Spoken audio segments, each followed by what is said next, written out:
ये है छतरपुर जिले का कटारा गांव, जहां वन्य नदी ने तबाही की ऐसी दास्तां लिख दी जिसे देखकर दिल कांप उठे।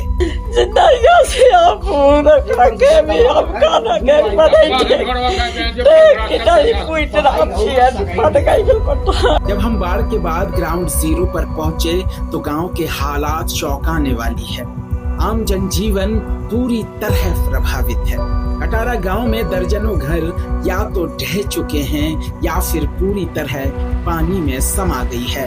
गांव का स्कूल भी बाढ़ की चपेट में आने से बच्चे अब पढ़ाई छोड़कर अपने उजड़े घरों के मलबे में भविष्य तलाश रहे हैं।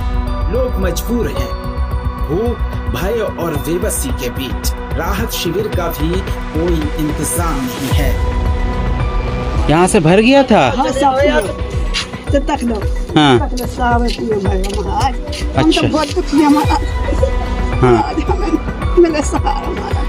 बर्बाद हो गए हम सब। क्या जानवर चले गए 10 नंग। हाँ। और मुर्गी डली थी सर्वे चले गए। हाँ। और पूरा ऐसा सर ऐसा हमारे घर मकान और सामान चला गया। अच्छा, कुछ नहीं बचा है कुछ नहीं बचा। अब भाई देख लो सर, अभी जैसी मुसीबत में रहते हैं, बाहर डले और घर में नहीं मिलता घुसने के लिए। घर हाँ। में पैर ऐसे धरते हैं तब घुस जाते हैं। अभी आपके यहाँ बाढ़ आया था क्या? बाढ़ आए थे ना, इधर पूरा घर में भर गए थे। हाँ। तो सामान इधर के उधर कर दिए, फिर हम लोग निकल के कहीं और चले गए रहने के लिए। तो अभी खाने पीने की क्या इंतजाम अभी है? खाने पीने का तो देखो साहब, हमारे कुछ भी नहीं हमारे हाँ। घर में।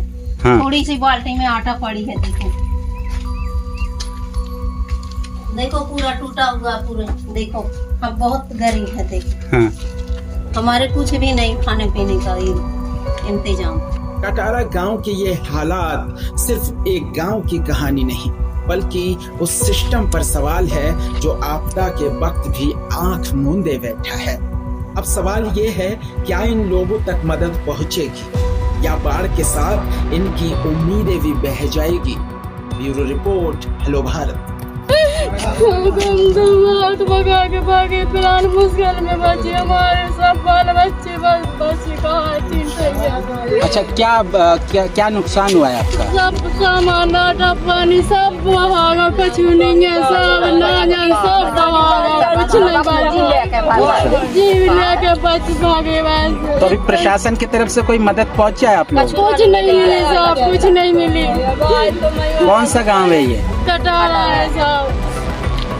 मैं पहुंचा हुआ हूँ दिदौनिया कुटिया के बाद कटारा ग्राम पंचायत में। कटारा ग्राम पंचायत के पास से भी जो वन्य नदी है वो पास में है। वन्य नदी उफान होने के कारण कटारा गांव भी तेज धार के चपेट में आने से कई घरों को नुकसान पहुंचाया है।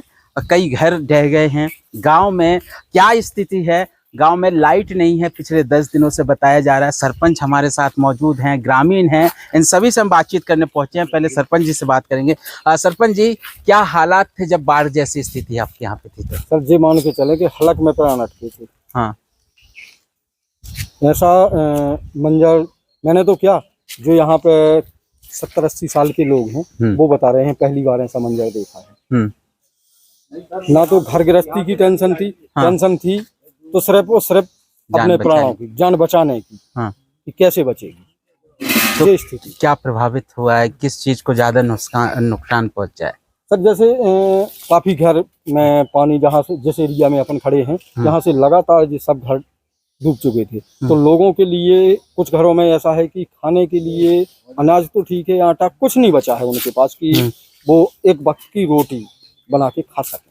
तो क्या प्रयास है प्रशासन के माध्यम से? हमारा तो प्रशासन से यही निवेदन है कि यहाँ पे आए, लोगों को देखें, जिसको जो जरूरत है वो संभवतः मदद करें। तो अभी कोई मदद नहीं पहुंची है गांव में? नहीं, अभी वैसे कोई मदद नहीं पहुंची है। लेकिन हालांकि आज जैसे हमारे जिला पंचायत सदस्य आए थे, उन्होंने लोगों को कुछ राशन पानी दिया है। अच्छा। और माननीय विधायक जी से भी कंटिन्यू संपर्क में रहे। हाँ। तो उन्होंने फुल आश्वासन दिया है कि जैसे ही रास्ता चालू हो रहा है वैसे ही हम आपके गांव पहुंचेंगे। हाँ, तो गांव पहुंचने के लिए रास्ता भी कई जगह से टूटा हुआ है क्या? सब जगह चारों तरफ से संपर्क टूट चुका था। हाँ। कल ही ये रास्ता, जिस रास्ते से आप लोग आए हैं, मात्र एक ही सिंगल रास्ता ये चालू करवाया है। कल मशीन बुलवा के यही रास्ता चालू किया है। अच्छा। तो विधायक जी से जब बात हुई तो आज क्या है उनका जटाशंकर में भंडारा चल रहा है, उनको भी जानकारी दे दी है कि माननीय जी रास्ता हमारे यहाँ पे। तो अभी गांव में क्या परिस्थितियां ज्यादा दिक्कत कर रहा है? सबसे बड़ी समस्या खाने की तो है ही है, हाँ। और ये लाइट है। लगातार यहाँ से जो पूरे खम्भे टूट चुके हैं। अच्छा। तो लाइट की व्यवस्था नहीं है, लोगों को मच्छर काट रहे हैं अनेकों। स्वाभाविक है, बिजली नहीं होगा तो मच्छर तो काटेंगे ही। और उस इलाके में जहां बाढ़ जैसे हालात बने हो, तो पिछले कई दिनों से इस गांव में बिजली नहीं है। यहां पर ट्रांसफार्मर जरूर है, लेकिन वो भी फिलहाल शो पीस में लगे हुए हैं। बिजली विभाग का कोई भी अधिकारी गांव में नहीं पहुंचा।